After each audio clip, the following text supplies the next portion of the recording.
यहाँ पे क्वेश्चन है कि एक यूनिफॉर्म रॉड है और इसका लेंथ L लेना है। देखो ये रॉड है यहाँ पे ऐसे और मास M है, ठीक है। इसको हमने सेंटर पे फिक्स कर दिया, पाइवट कर दिया। Its two ends are attach to the spring, एक एंड को इस स्प्रिंग से और दूसरे एंड को इस स्प्रिंग से हमने अटैच कर दिया और दोनों का स्प्रिंग कांस्टेंट जो है वहाँ के हमें लेना है।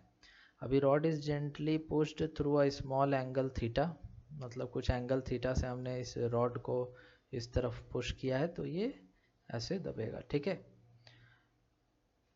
द फ्रीक्वेंसी ऑफ ऑसिलेशन, अब इसको छोड़ देंगे तो फिर हम लोग का ये जो रॉड है वो इस तरह से ऑसिलेट करने लगेगा, है कि नहीं। तो देखो रॉड जो है इनिशियली स्ट्रेट पोजीशन में था, ऐसे था, है ना, इस तरह से था रॉड।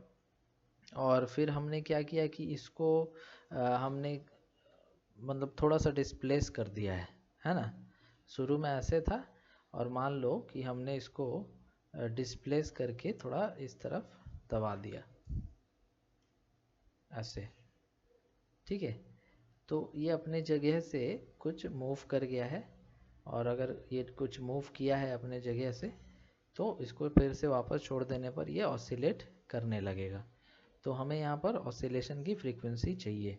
तो हमने सपोज थीटा एंगल इस तरह से यहाँ पर थीटा इधर और थीटा इधर ऐसे कर दिया, तो मान लो ये एक्स दब गया तो ये वापस से चाहेगा कि फोर्स स्प्रिंग के एक्स लगा करके अपने इक्विलिब्रियम को अचीव करना चाहेगा और इधर भी फोर्स स्प्रिंग के एक्स लगा करके इक्विलिब्रियम अचीव करना चाहेगा।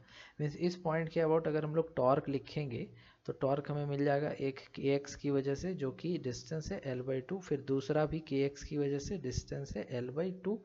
मीन्स यहाँ पर हमें मिल जाएगा के एक्स इंटू एल। ये टॉर्क जो है यही आपका रीस्टोरिंग टॉर्क का यहाँ पर काम करेगा। So this will act as the restoring torque. तो ये हमारा रीस्टोरिंग टॉर्क के लिए काम करेगा।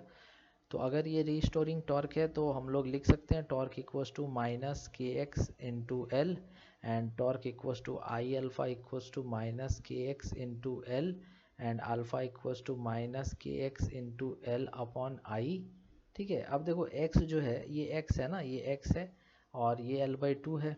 तो हम लोग यहाँ लिख सकते हैं sine theta equals to perpendicular upon hypotenuse, और साइन थीटा बहुत स्मॉल होने पर थीटा लिखा जाता है। So theta equals to x upon L/2। तो इसे हम लोग लिख सकते हैं कि x आपका L/2 थीटा हो जाएगा।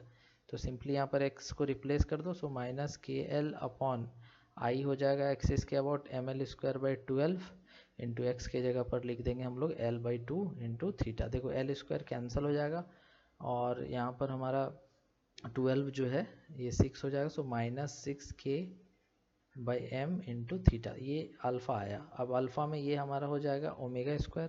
सो ओमेगा इक्वल्स टू हो जाएगा √6k/m एंड ओमेगा होता है 2πf।